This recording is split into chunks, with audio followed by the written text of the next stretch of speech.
நிறைவாழ்வு AG சபை வழங்கும் morning மன்னாவிற்கு உங்களை அன்போடு வரவேற்கிறோம்.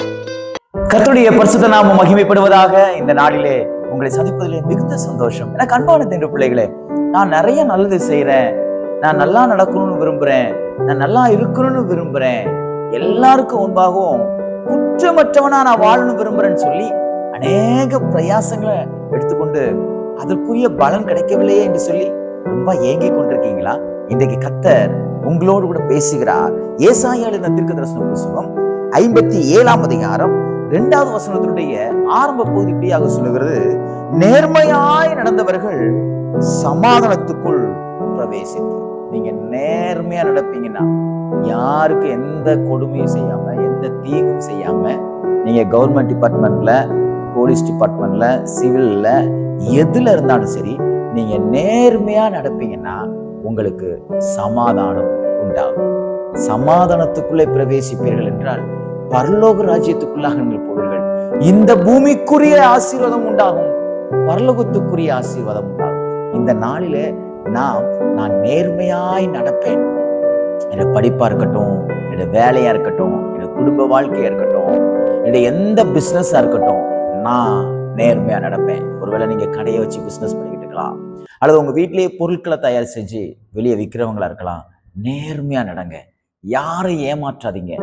நீங்க ஒரு கான்ட்ராக்ட் எடுத்து செய்யறவங்களா இருக்கலாம், அல்லது ஒரு லேபர் வேலை செய்யறவங்களா இருக்கலாம். நேர்மையா நடங்க. உங்களுக்கு கையில கொடுக்கப்பட்டிருக்கிற வேலையில உண்மையா இருங்க. உங்களுக்குள்ள தேவ சமாதானம் உண்டாகும். இன்னொரு வசனத்தை வாசிக்கிறேன். இந்த வசனம் ரொம்ப பயங்கரமான வசனம். என்ன சொல்றது தெரியுமா? துன்மார்க்கனுக்கு சமாதானம் இல்லை. இப்போ நீங்க நேர்மையா நடக்காம துன்மார்க்கமான செயல்களை செய்வீர்களே, ஆனால் உங்களுக்கு என்ன இல்லை? சமாதானம் இல்லை. கொஞ்சம் யோசித்து பாருங்க. என் வாழ்க்கையில சமாதானம் இல்லை, என் வேலையில சமாதானம் இல்லை, என் குடும்பத்துல சமாதானம் இல்லை, என் பிள்ளைகளுக்குள்ள சமாதானம் இல்லை, என் பிசினஸ்ல சமாதானம் இல்லை என்றால் அங்க ஏதோ மிஸ்டேக் நடக்குது. துன்மார்க்கமான காரியங்களில் ஈடுபடுகிறீர்களா? அதை சற்று யோசித்து பாருங்கள். துன்மார்க்கமான காரியங்கள் உங்களுக்கு இருக்குமே, ஆனால் அதை எடுத்து போட்டு சன்மார்க்கமான தூய செயல்களை, தேவன் விரும்புகிற செயல்களை செய்வீர்களானால் உங்களுக்குள்ளே தேவ சமாதானம் உண்டாகும். இன்னைக்கு நீங்க என்ன முடிவு எடுக்க போறீங்க? ஆமென். நேர்மையா நடக்க போறீங்களா? நேர்மையா நடந்து சமாதானத்துக்குள்ள பிரவேசிக்க போறீங்களா? இல்ல துன்மார்க்கமா நடந்து சமாதானத்தை கெடுத்துக்க போறீங்களா?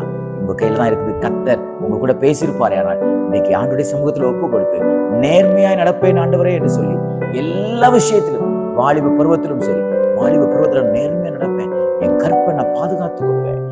நீங்க வெளியே வேலைக்கு போகிற பெண்களா இருக்கலாம், நான் போகிற இடத்துல நேர்மையா நடப்பேன், என் கற்பை பாதுகாத்துக் கொள்வேன்.